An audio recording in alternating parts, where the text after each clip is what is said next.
número 10 del discipulado cristiano que ofrece la Iglesia EFECOP Colombia. El discipulado cristiano es una alternativa académica y pedagógica muy útil porque a través del discipulado cristiano nos instruimos acerca de las doctrinas fundamentales del cristianismo. Muchas veces nos hacemos llamar cristianos o creyentes de Cristo, sin embargo no precisamos o no conocemos a profundidad las doctrinas más elementales del cristianismo. En ese sentido, el discipulado nos permite o tiene por objeto que usted pueda conocer y pueda entender las doctrinas más fundamentales del Evangelio del Señor Jesucristo. Esas doctrinas fundamentales las encontramos nosotros señaladas en las Escrituras, concretamente en la epístola a los Hebreos, capítulo 6, versículos 1 y 2, nos señala allí el escritor cuáles son aquellas doctrinas fundamentales del Evangelio. Cuando hablamos de doctrinas fundamentales, hablamos de aquellas doctrinas que son elementales y sobre las cuales se erige la fe cristiana, es decir, aquella a partir de las cuales podemos edificar. En otras palabras, las doctrinas fundamentales son los pilares que sustentan todo el edificio de la fe. Entonces, si tenemos un buen fundamento, podemos sobreedificar nuestra fe de manera sólida sin que cuando vengan dificultades, cuando vengan adversidades, cuando vengan los vientos o cuando vengan las tempestades, esa edificación pueda soportar toda la presión de la adversidad y que no se desplome, ¿verdad? Entonces el Señor Jesús, por allá en Mateo capítulo 6, 7, nos habló acerca de la casa que está construida sobre un fundamento sólido como una roca y aquella casa que está construida sobre un fundamento que es movedizo y que no es sólido como es la arena. Dice allí el Señor Jesús en aquella parábola que cuando vinieron los vientos, cuando vinieron las tempestades y cuando vinieron todas esas adversidades contra esa casa que estaba edificada sobre la arena, la casa cayó. Así sucede con nuestra vida cristiana, cuando nuestra vida cristiana no está bien fundamentada en una doctrina básica.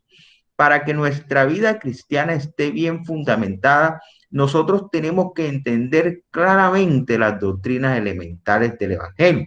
¿Cuáles son esas doctrinas elementales? Dice Hebreos capítulo 6, versículos 1 y 2. Una de esas doctrinas es la doctrina de el pecado, ¿verdad? El perdón del pecado y de las obras muertas.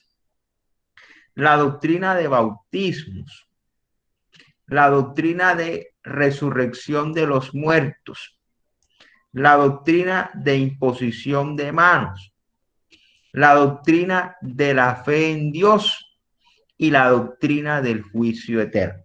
Entonces allí el escritor de Hebreo nos señala 6 doctrinas fundamentales. Escúchese bien. La de las obras muertas, que lleva implícito el pecado, el perdón, la confesión y el perdón de pecado. La doctrina de bautismos, bautismo en agua y bautismo en el Espíritu Santo principalmente, aunque la palabra nos habla de otra clase de bautismos que son más de estudios profundos.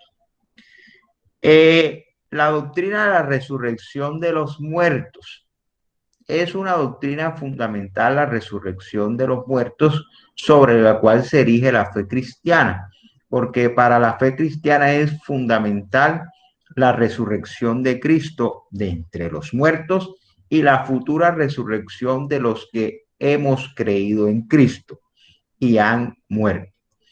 Número 4, entonces tenemos la doctrina también de la imposición de manos como una doctrina fundamental y creemos que la imposición de manos es una de las formas en que Dios opera para traer bendición o para transmitir dones espirituales o dádivas espirituales a sus hijos.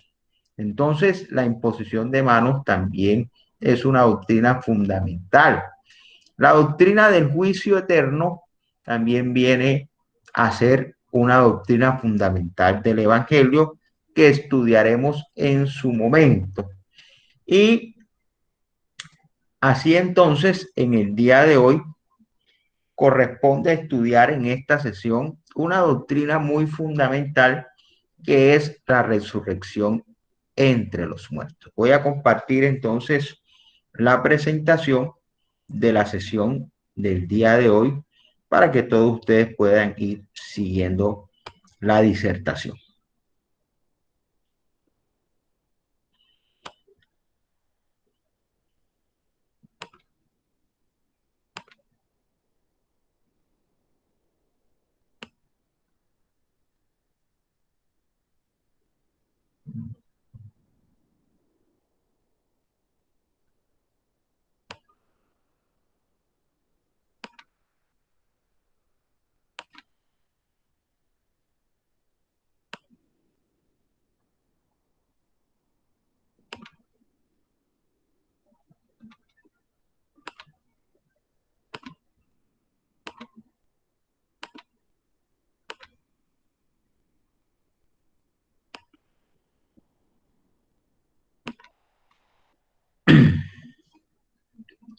Bueno, creo que ya ahí todos pueden ver la presentación.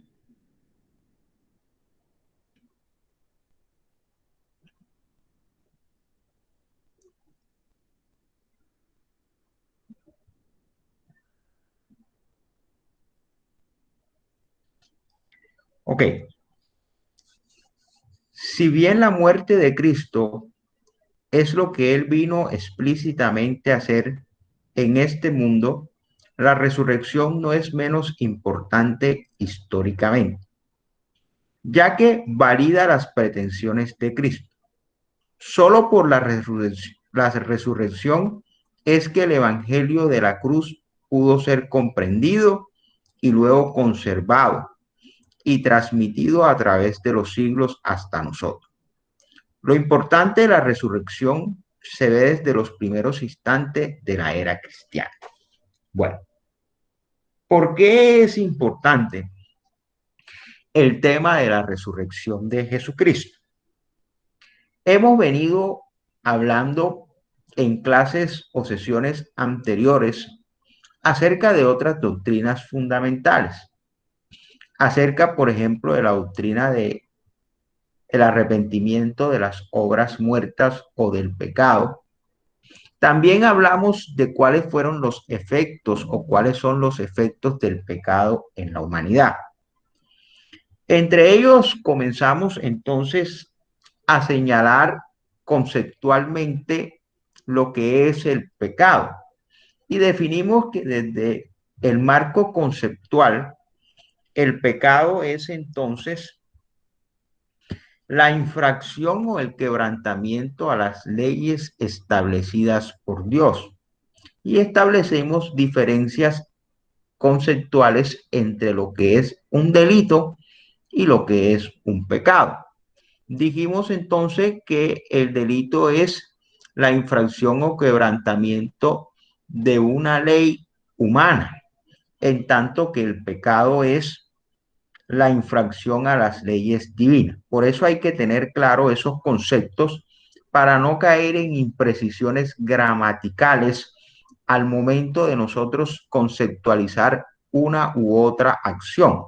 Cuando se trata de quebrantamientos a leyes humanas, hablamos de delito, y cuando se habla de quebrantamiento a la ley divina, hablamos de pecado, ¿verdad? También se conoce en la Biblia como transgresión. Entonces, eso es importante. Hablamos de los efectos del pecado y de cómo el pecado separa al hombre de Dios. Hay un principio bíblico establecido en la epístola a los romanos, concretamente en el capítulo 6, versículo 23, que dice lo siguiente: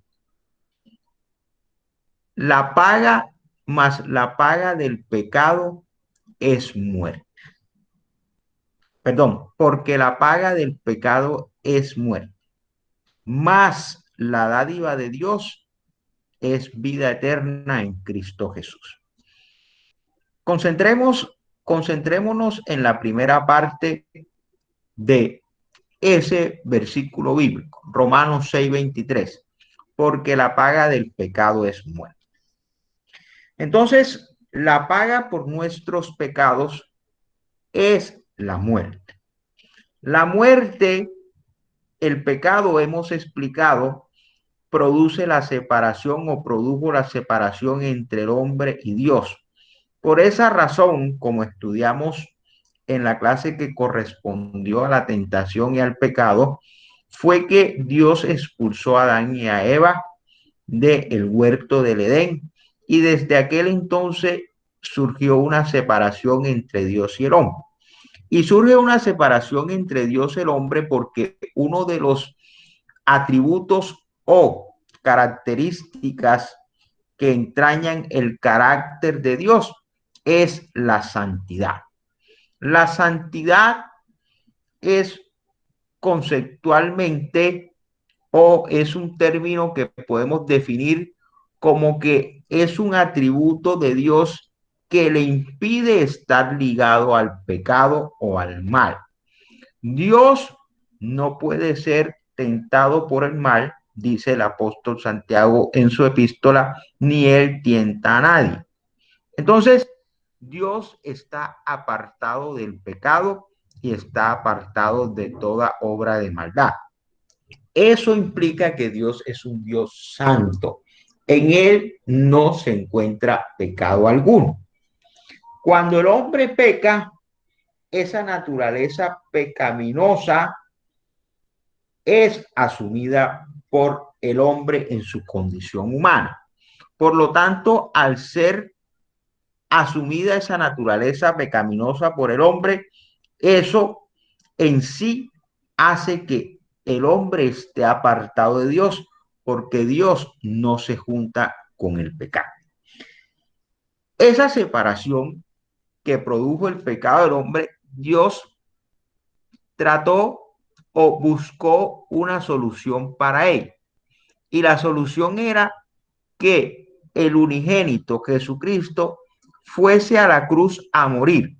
Aquel en quien no se halló pecado alguno, entregó su vida por los pecadores para de esta manera llevar el peso del pecado de la humanidad sobre sus espaldas, sobre sus hombros, y ofrecerse como un sacrificio vivo a Dios y de esta manera hacer expiación o purificar a los hombres de sus pecados.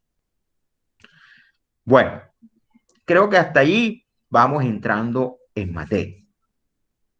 Pero antes de que Jesús viniera a la tierra, y aún persiste entre los hombres la idea de crear algunos puentes para tratar de acercarse a Dios.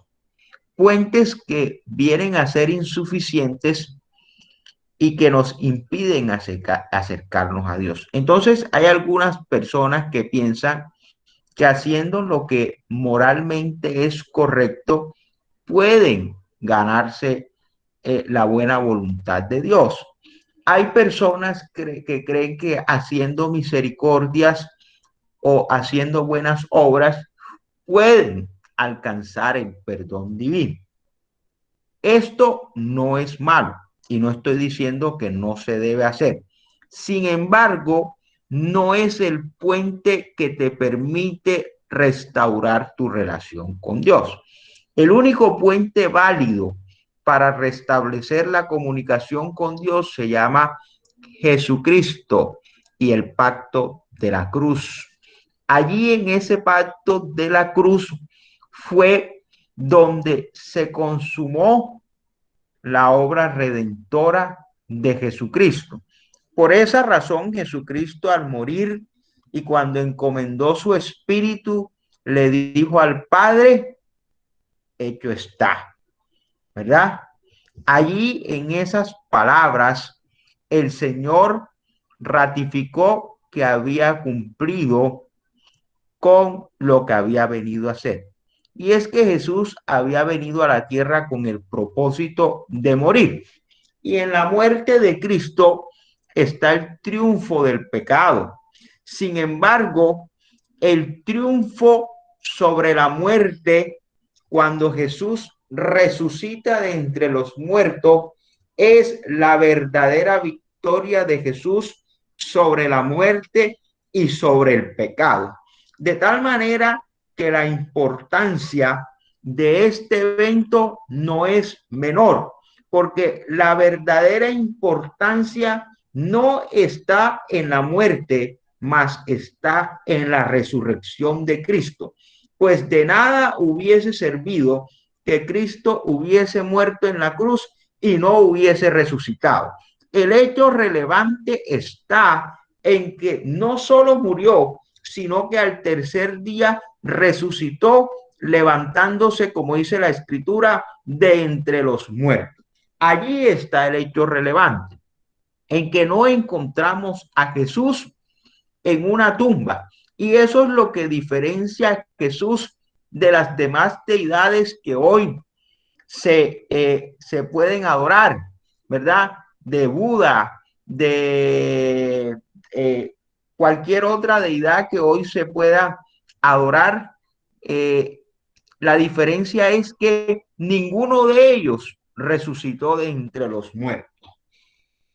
Sin embargo, Jesús sí resucitó de los muertos.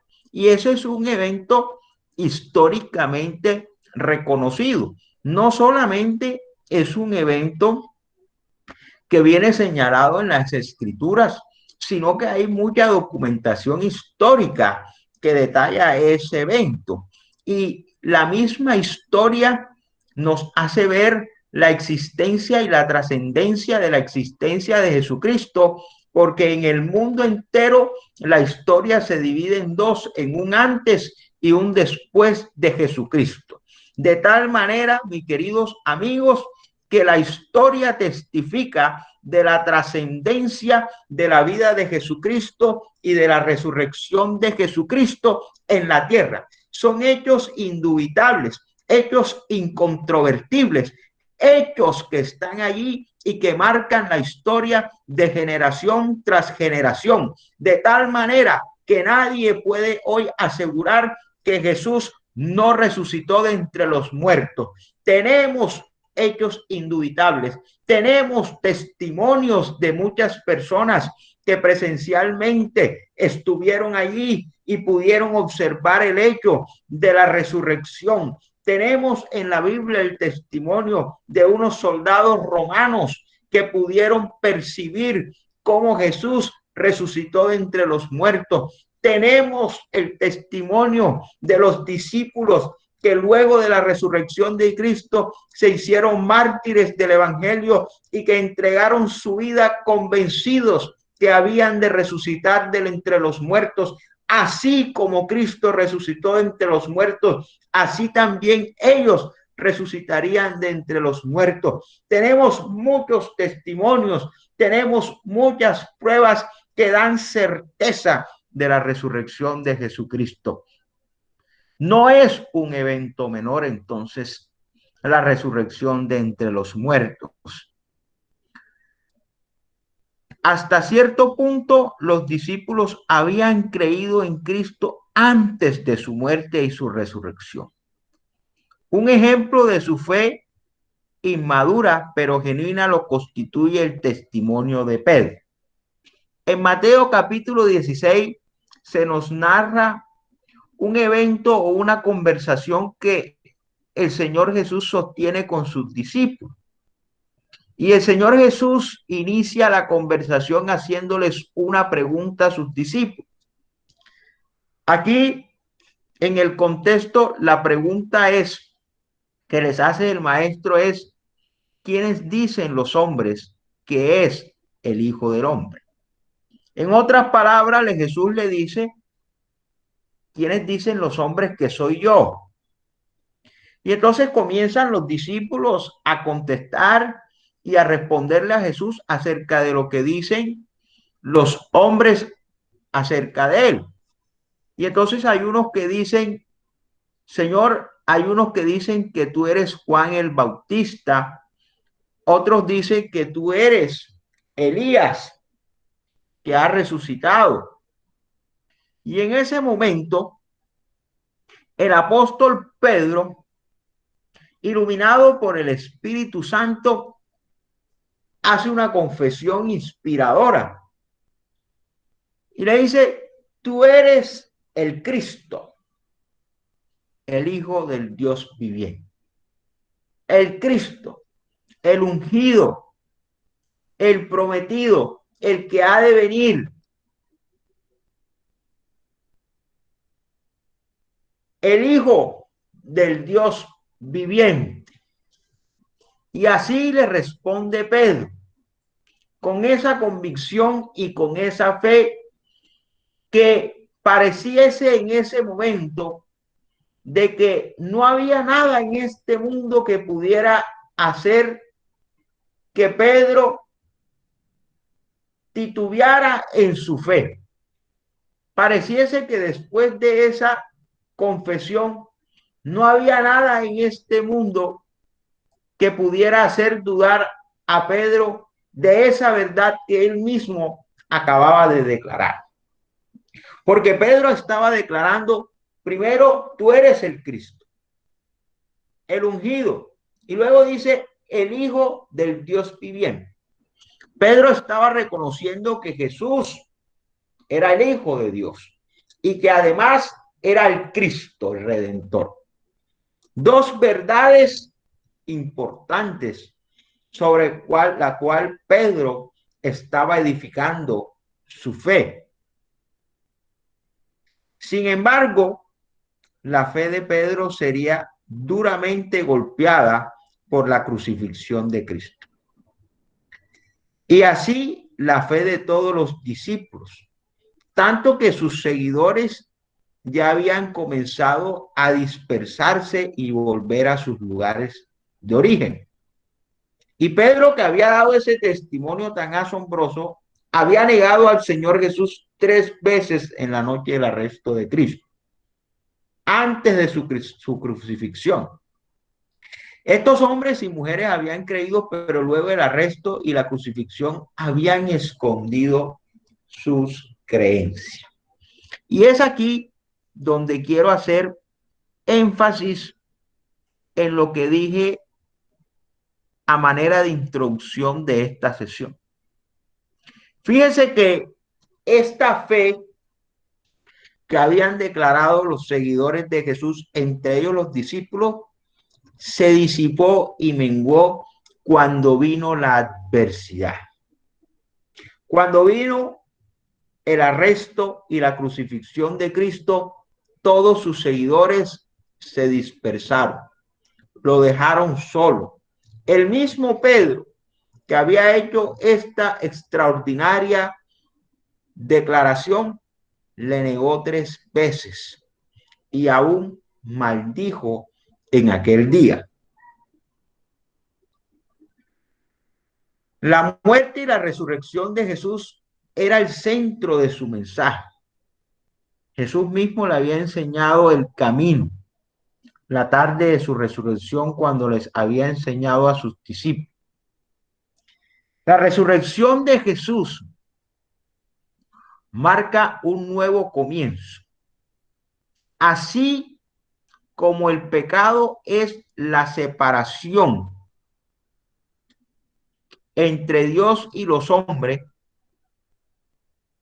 la muerte se da por la separación del cuerpo y el alma. Cuando el alma abandona el cuerpo, se produce la muerte física.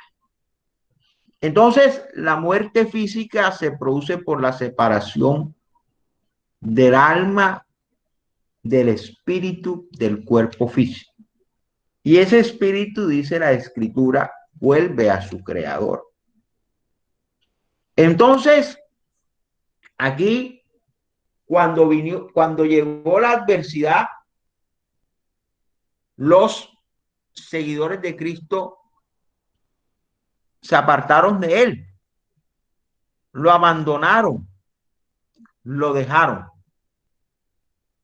Lo que nosotros debemos entender es que nosotros debemos edificar nuestra fe sobre unos rudimentos sólidos, de tal manera que cuando vengan las adversidades, nosotros podamos permanecer a pesar de las dificultades, a pesar de las adversidades, y no volver atrás, no volver a lo que éramos antes, como lo hicieron los seguidores de Jesús, incluso Pedro y muchos de los discípulos que se volvieron a las redes y a pescar. Volvieron atrás y a lo que eran antes, decepcionados, pero no habían entendido la obra de Jesús. Jesús les había dicho varias veces, es necesario que yo muera. Y en un día este templo será derribado, pero al tercer día será edificado nuevamente. Y decía que le pedían señal a Jesús, y Jesús decía, señal no le será dada, sino la señal de Jonás. Y les dijo y les explicó Jesús esto a sus discípulos, les dijo, así como Jonás estuvo en el vientre del gran pez 3 días y 3 noches, así estará el Hijo del Hombre en la muerte, en el sepulcro, 3 días y 3 noches. Pero ellos aún no entendían esto. Fue necesario que Jesús resucitara y se mostrara a ellos vivo, para que ellos entendieran el valor de la resurrección. Entonces, en Lucas capítulo 24, 45, versículos 45 al 48, nos dice que Jesús le abrió el entendimiento a sus discípulos para que comprendiesen las escrituras. Y les dijo, así está escrito. Y así fue necesario que el Cristo padeciese y resucitase de los muertos al tercer día, y que se predicase en su nombre el arrepentimiento y el perdón de los pecados en todas las naciones, comenzando desde Jerusalén. Y vosotros sois testigos de estas cosas. Entonces fue necesario que Jesús se les apareciera y les recordara la profecía, le recordara que así estaba escrito acerca de él, que era necesario que él padeciese y que fuese crucificado y que fuese dado por muerto, y luego al tercer día resucitaría. Porque es que la resurrección de entre los muertos señala unas verdades importantes que nosotros debemos entender y conocer. Entre esas verdades importantes que señala la resurrección de los muertos, debemos definir que la resurrección de entre los muertos señala un nuevo comienzo y un nuevo linaje en la tierra. Porque es que al momento que Dios creó la humanidad y puso a Adán y Eva en el huerto del Edén, luego de que ellos pecaron, todo el linaje de Adán y de Eva fue cautivo por el pecado. Pero era necesario que se estableciera un nuevo comienzo y que se quitara de en medio el pecado de Adán y de Eva, y que a través del nuevo Adán, que es Jesucristo, se diera un nuevo comienzo y una nueva oportunidad a la humanidad para restablecer su relación con Dios. De tal manera que Jesucristo viene a ser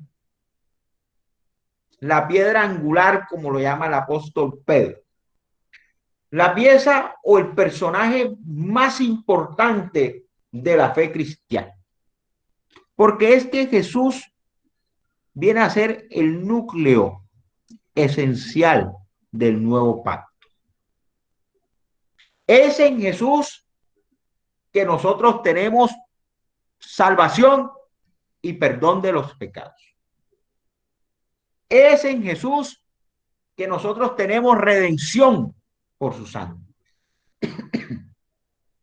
Es en Jesús que nosotros tenemos justificación por nuestros pecados.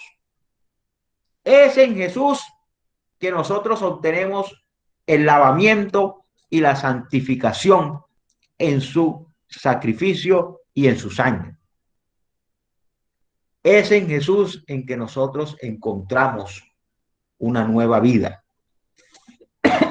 Y es en Jesús en quien tenemos vida eterna. No hay otro, mis queridos amigos.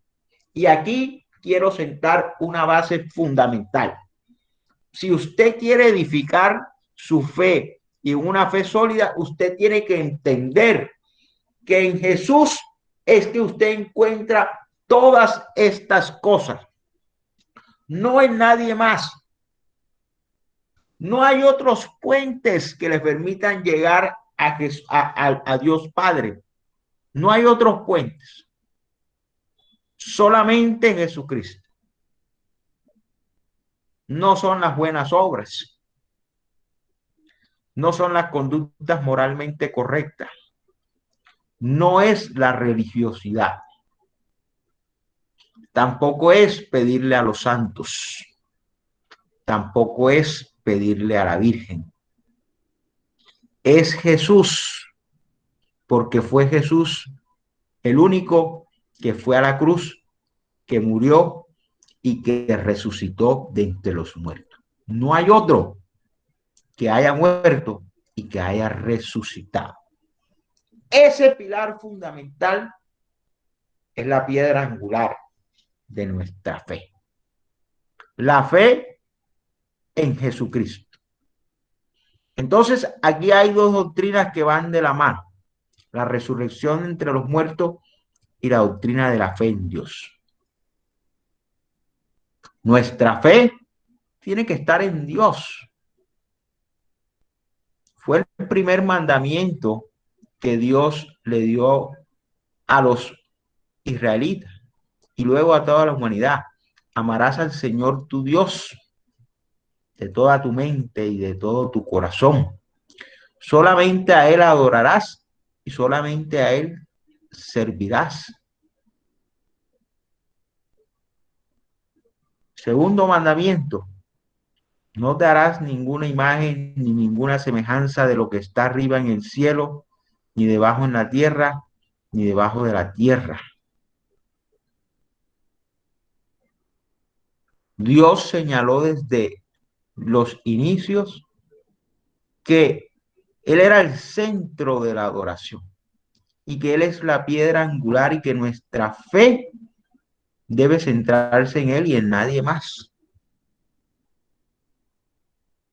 Y en nadie más. Entonces, la resurrección de Cristo nos permite, la resurrección de Cristo nos permite asegurar las siguientes verdades. Primera, el sello sobre la existencia de Dios. Entonces, la resurrección de Cristo es un sello acerca de la existencia de Dios. Mientras estuvo aquí en la tierra, nuestro Señor Jesús caminó por toda la tierra proclamando a Dios, al Dios de las Escrituras, al Dios de Abraham, de Isaac y de Jacob. Dijo que los hombres lo llevarían a la muerte por crucifixión y dio muchos detalles sobre cómo su muerte habría de tener lugar. Dijo además que después de estar sepultado por 3 días y 3 noches, Dios levantaría su cuerpo de entre los muertos. El hecho que Jesús fuera milagrosamente levantado de entre los muertos es la certeza que tenemos que el Dios que hizo eso realmente existe y que el Dios que Jesús predicó es verdadero Dios. Entonces, la resurrección de Cristo es el sello de la existencia de Dios. Y es el sello de la existencia de Dios porque con la resurrección de Cristo podemos entender que verdaderamente Él es Dios y que tiene autoridad aún sobre la muerte.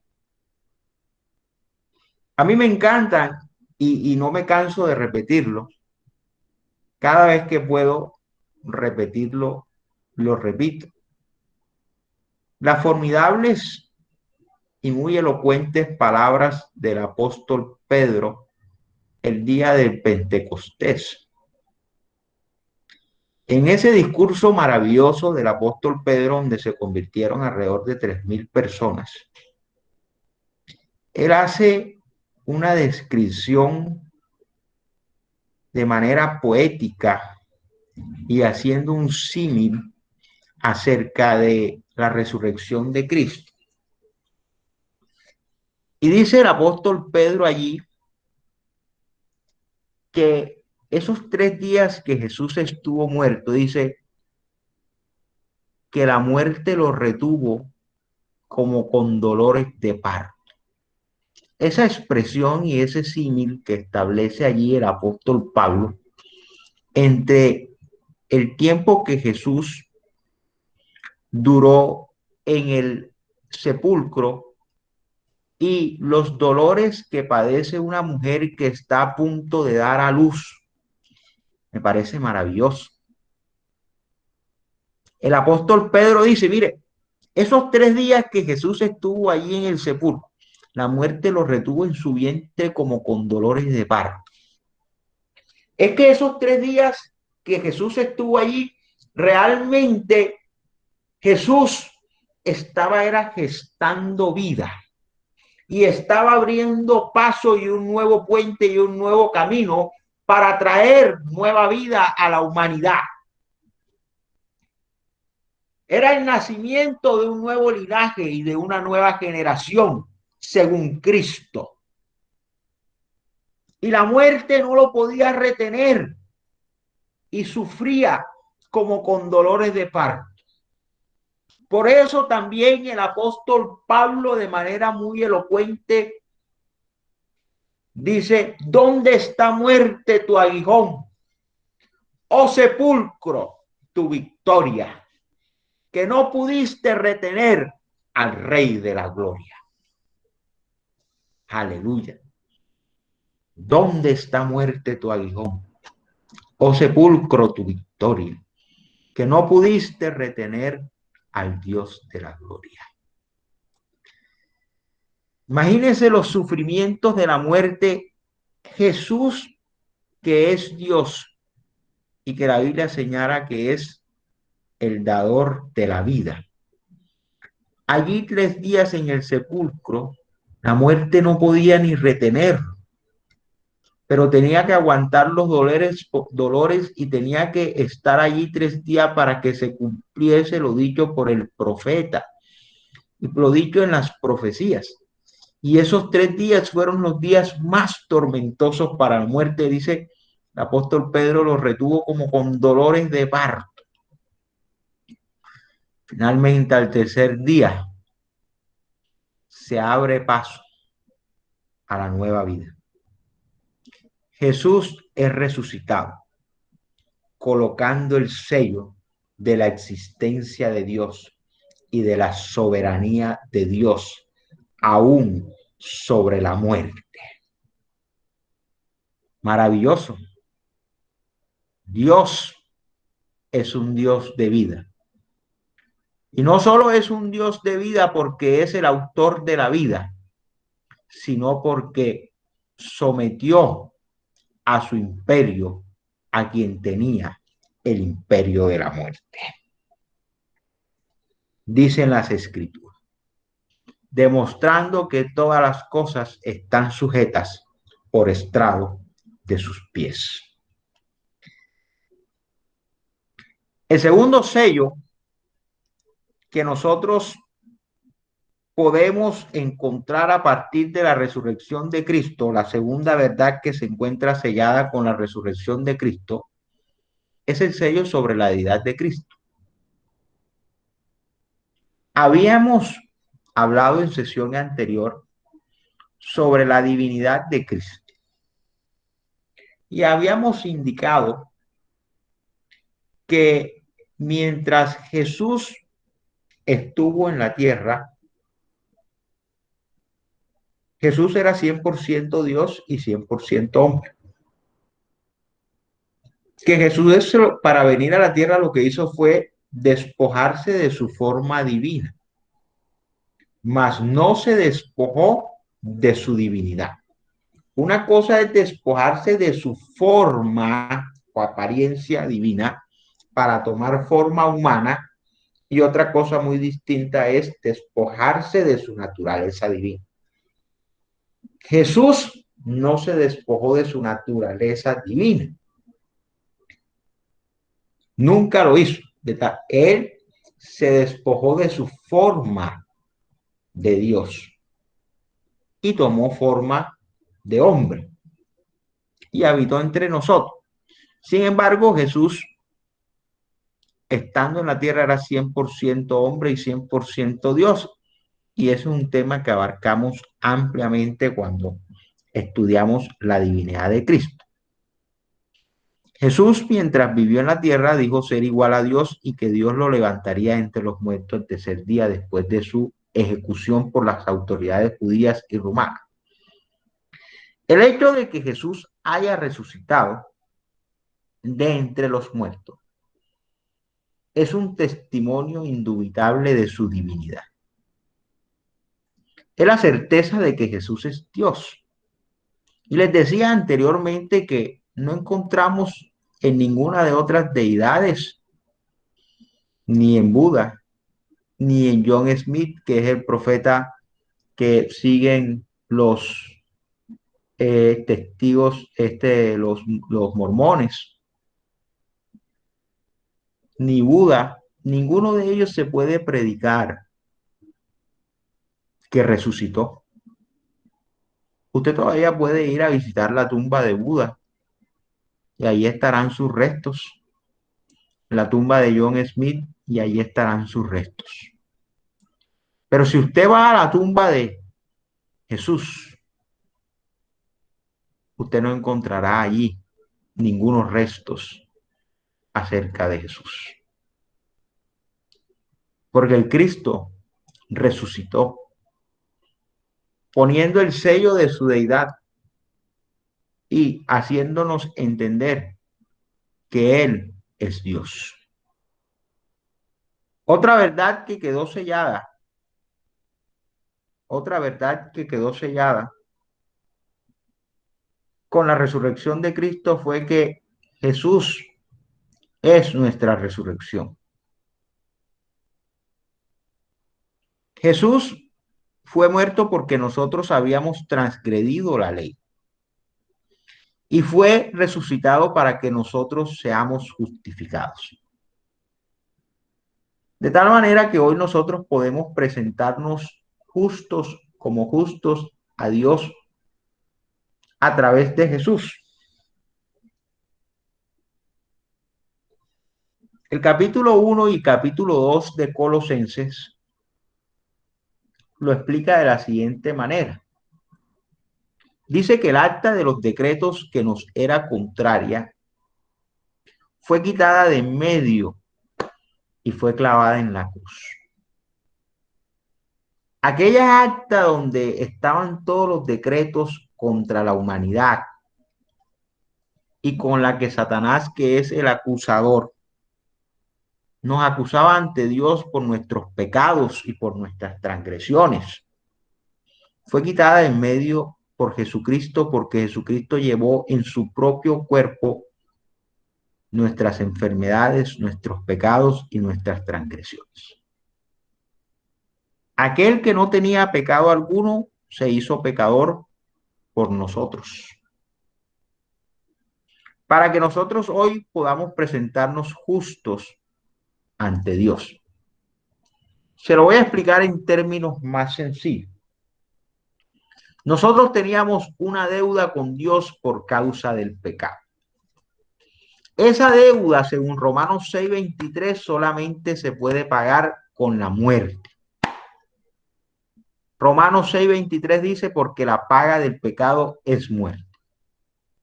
Pero Jesús dijo, un momentico, yo voy a pagar por ellos. Y yo voy a dar mi vida por ellos. Jesús asumió nuestra deuda y salió a pagar por nosotros. Pero como el único medio de pago efectivo para saldar la deuda del pecado es la muerte, entonces Jesús dio la muerte. Por eso el mismo Jesús dijo, ninguno tiene mayor amor que este, que uno ponga la vida por sus amigos.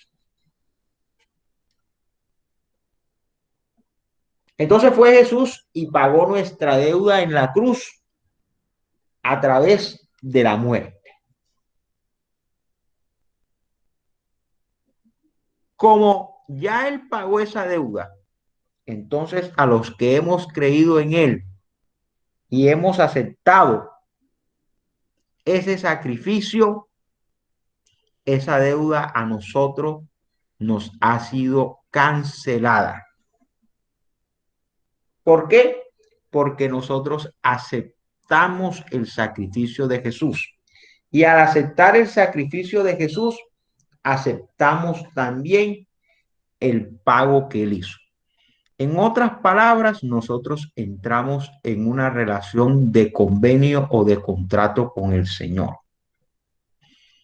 Prestaciones encontradas porque es un contrato bilateral.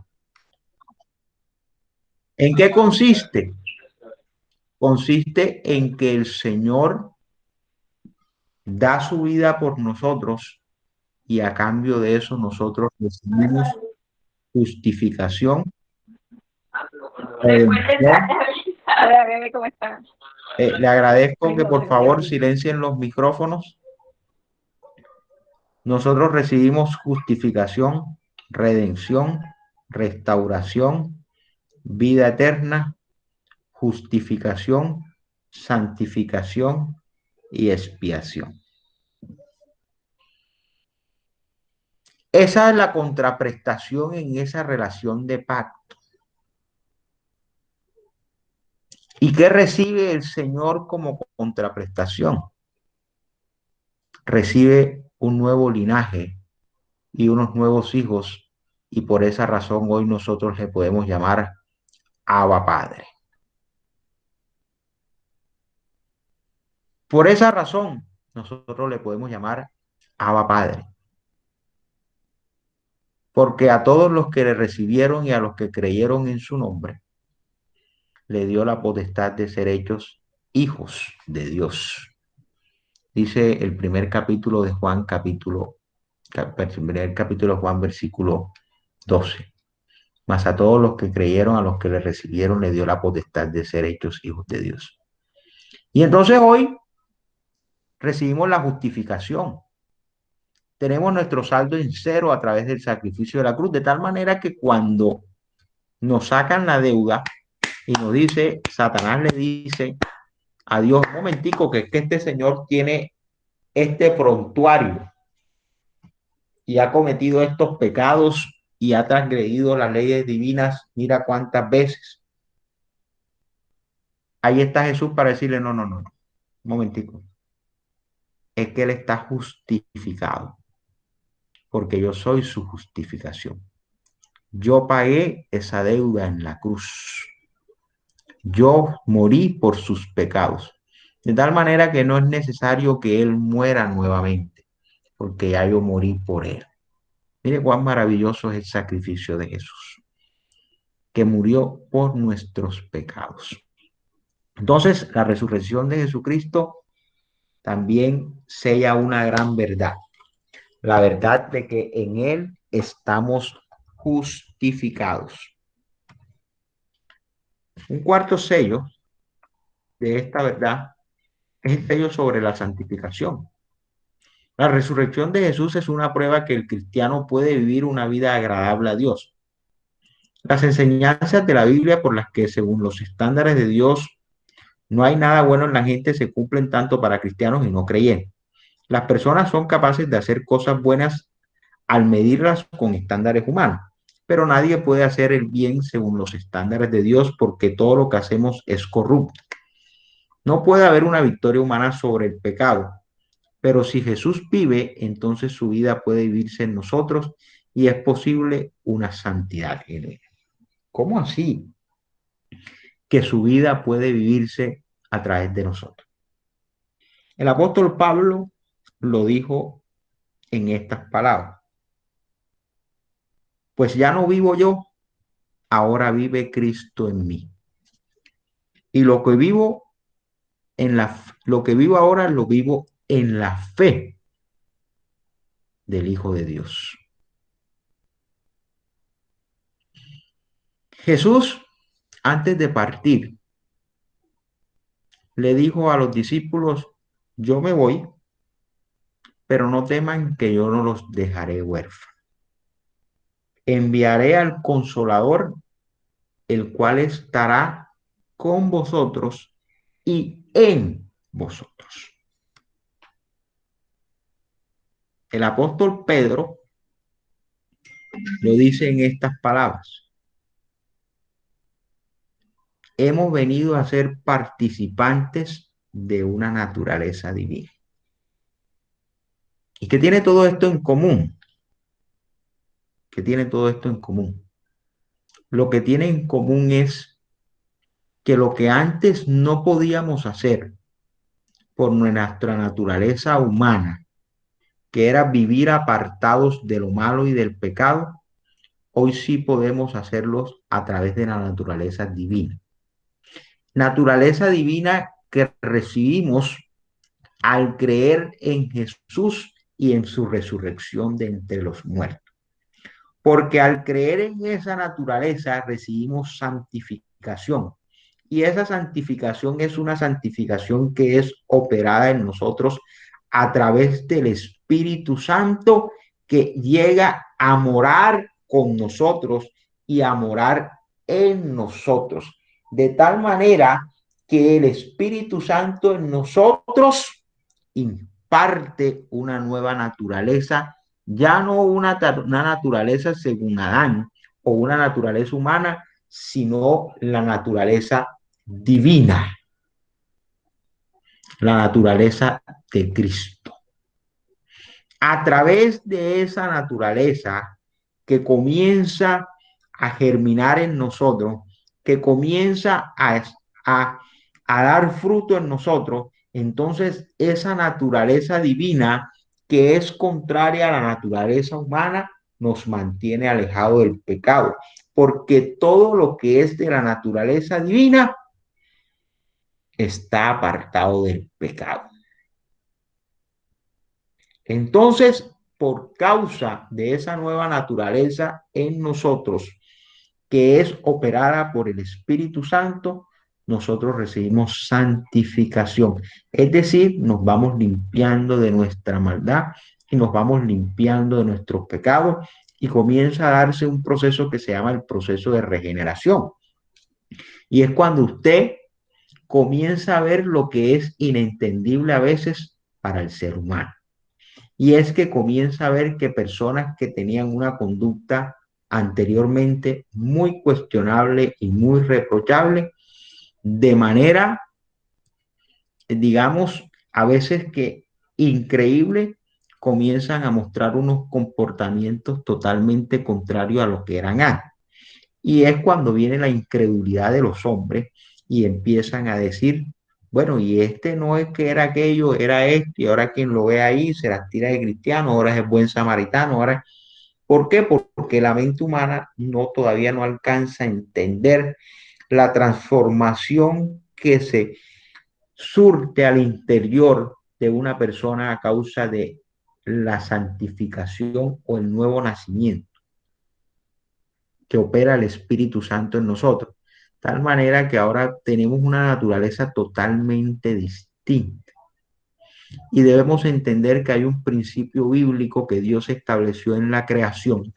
Y ese principio bíblico señala lo siguiente. Quiero hablar, quiero el volumen, que no se oye. Entonces, allá donde él tiene eso. Sí, porque él está bajado, ¿verdad? Bájale el volumen, por favor, silencien los micrófonos. Entonces, ese principio que Dios estableció en la creación es un principio, dice, cada árbol dé su fruto según su género Ya él o está, según tienes el su volumen. Allá naturaleza. abajo. ¿Ya? Cada fruto de, cada árbol de su fruto, cada semilla de su fruto según su naturaleza. Así entonces es que es de la naturaleza divina, va a comenzar a dar frutos de la naturaleza divina y sus conductas y su comportamiento van a ser distintos al que es todavía de la naturaleza pecaminosa o humana. Esto es algo profundo y que requiere de mucha disertación para poderlo entender. Pero creo que con estos ejemplos hemos dado más o menos claridad y lo necesario para que vayamos avanzando en nuestro estudio. El quinto sello o la quinta verdad que se sella con la resurrección de Cristo es la vida eterna. Si Jesús resucitó entre los muertos, resucitó para vida eterna.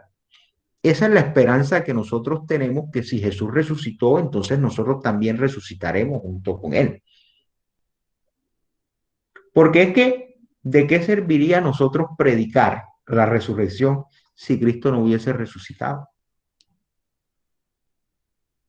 Si no resucitó Cristo, que es el Hijo de Dios, entonces, ¿qué se espera para nosotros? Entonces, el sello o la verdad que se sella con la resurrección es que nosotros estamos unidos a Cristo no solo en vida, sino también en su muerte. ¿Verdad? Y estamos unidos en su muerte porque así lo enseñó el Señor cuando dispuso la cena del Señor. Le dijo, tomen este pan que es mi cuerpo y tomen este vino que es mi sangre. Mi cuerpo que por vosotros es entregado y mi sangre que por vosotros es derramada. Hagan esto en conmemoración de mí. Y de esa manera, cuando nosotros celebramos la cena del Señor, participamos y nos unimos a Él en su muerte. Nos unimos a Él en su muerte. Ese es un evento importante que nosotros debemos tener en cuenta. Pero hay otro evento también muy importante que conmemora no la muerte de Jesucristo, sino la resurrección de entre los muertos. Y ese evento importante viene a ser la señal del nuevo pacto. La señal del antiguo pacto que Dios celebró con los israelitas era la circuncisión. De esa manera el Señor les dijo que todos los varones nacidos al octavo día tenían que ser circuncidados y esa era la señal del pacto. Pero la señal del nuevo pacto, que es el pacto de Jesús en la cruz, es el bautismo en agua. Y le voy a explicar las razones y el por qué el bautismo en agua es la señal del nuevo pacto. El bautismo en agua, como lo enseña la Biblia, no es por aspersión, sino por inmersión. En la Biblia nosotros encontramos que Jesús descendió a las aguas para ser bautizado por Juan. Y luego que Jesús resucita, Jesús le dice a sus discípulos, por tanto, id y hacer discípulos a todas las naciones, y les da un mandato específico, dice, enseñándoles que guarden todas las cosas que yo he mandado, bautizándolos en el nombre del Padre, del Hijo y del Espíritu Santo. Bautizándolos en el nombre y enseñándoles que guarden todas las cosas que yo os he mandado. Jesús dijo, vayan y prediquen. pero a quienes le prediquen, vayan y bautícenlo, porque el bautismo es la señal. Entonces, cuando usted hace el bautismo por inmersión, que yo no sé si usted lo ha visto, el bautismo por inmersión es cuando se toma una persona en un estanque de agua, llámese piscina, llámese playa, llámese río, llámese tina, lo que sea, y la persona se deja caer de espalda y lo sumergen y luego lo levantan.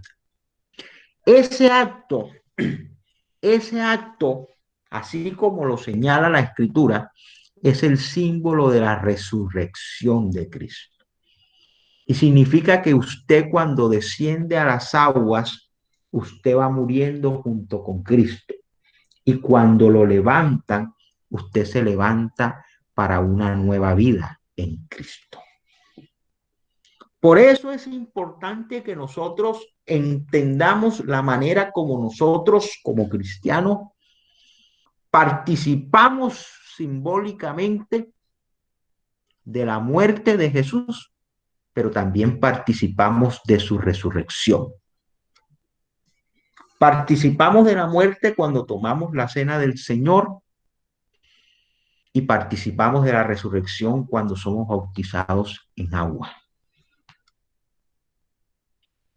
Esos son símbolos proféticos que el Señor dejó para que entendamos que así como estuvimos con Él en la muerte, también estaremos con Él en la resurrección.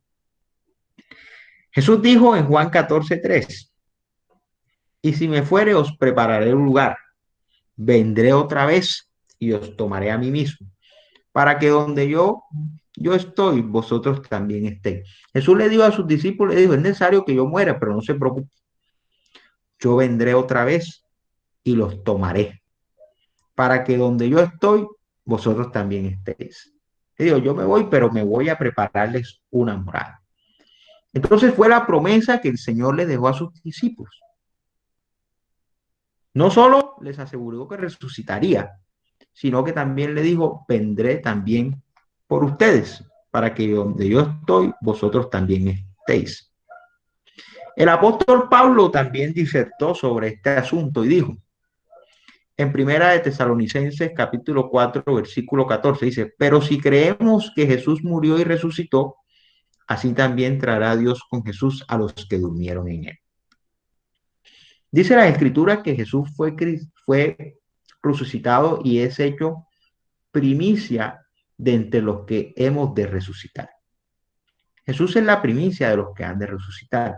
Y la Biblia nos enseña que llegará el día del juicio ante Dios y en ese día, dice, los mares entregarán sus muertos, la tierra entregará sus muertos y todos compareceremos ante el gran trono de Dios. En ese día seremos resucitados, los que están allí. También habrá algún día donde los que murieron en Cristo vendrán a Él, vendrán con Él en las nubes, dice la Biblia,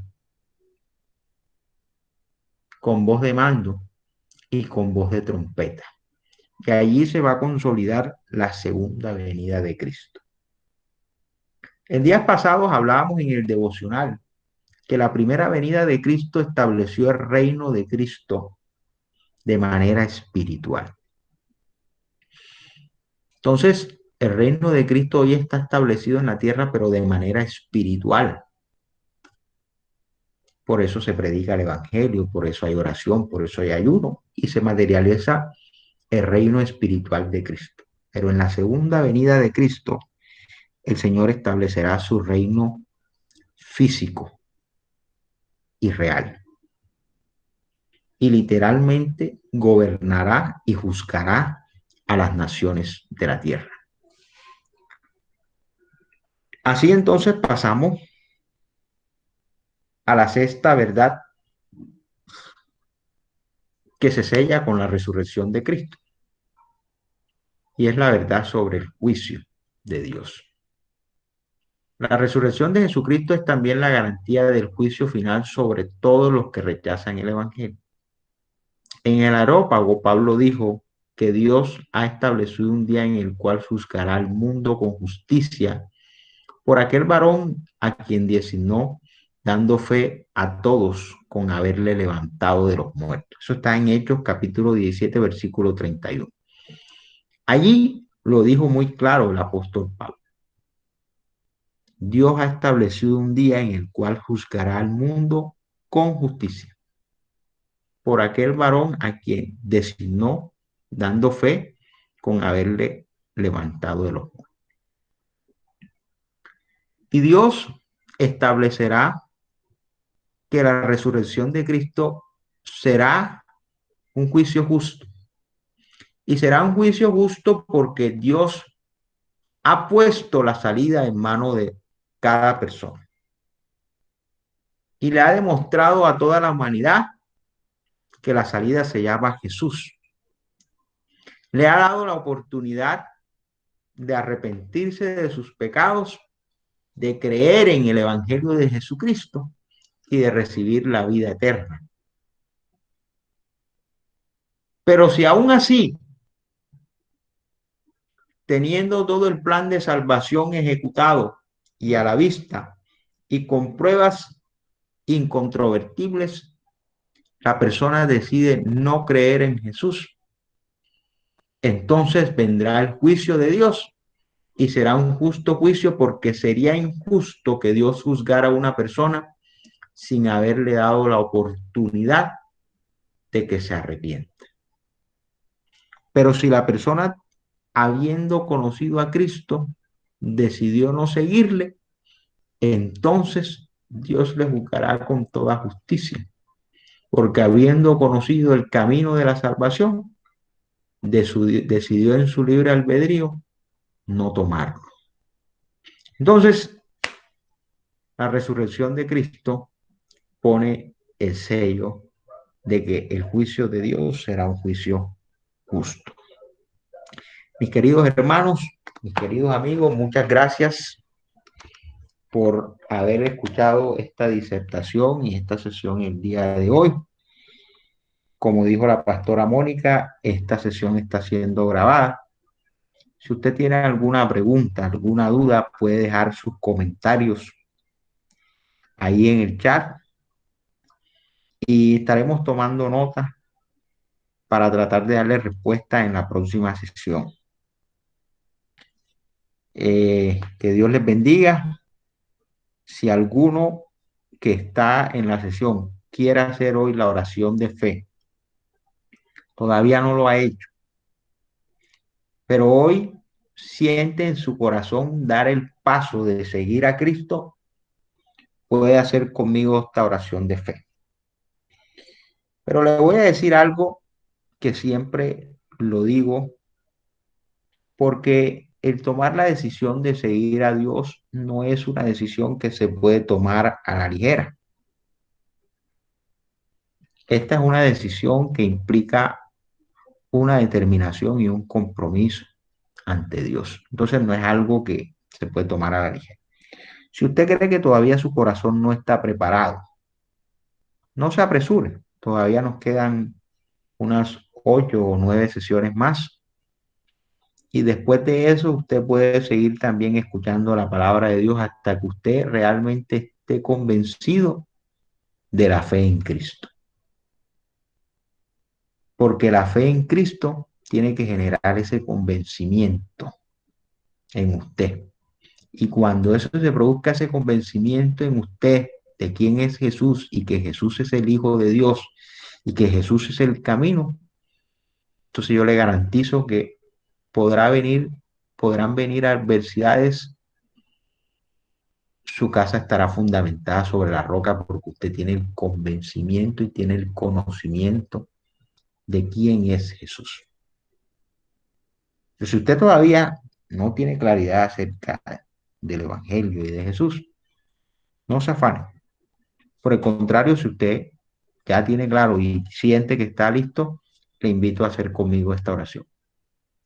Padre Celestial, Puedes repetirla después de mí. Padre Celestial, vengo delante de ti hoy, reconociendo que soy pecador y que tú enviaste a tu único Hijo, Jesucristo, a que muriera en la cruz por mí. Por eso yo ahora me arrepiento de todos mis pecados. Te pido que me perdones y acepto a Jesús como mi único Señor y Salvador. Te pido, Señor, que borres todos mis pecados y que escribas mi nombre en el libro de la vida. También te pido que envíes a tu Espíritu Santo a morar en mi corazón, para que a partir de hoy me ayude a vivir una vida agradable a ti. En el nombre de Jesús, amén. Evangelio de Juan, capítulo 1, versículo 12 dice, mas a todos los que le recibieron, a los que creen en su nombre, les dio la potestad de ser hechos hijos de Dios. Si usted ha recibido a Jesús en el día de hoy a través de la oración de fe, tenga la certeza que usted hoy ha sido hecho un hijo de Dios. Como dice, como dice el primer capítulo de Juan, versículo 12. Bueno, mis queridos amigos, que Dios les bendiga. Muchas gracias por haberse conectado. Muchas gracias por estar aquí y por haber escuchado. Espero que esta sesión haya sido de edificación para cada uno de ustedes.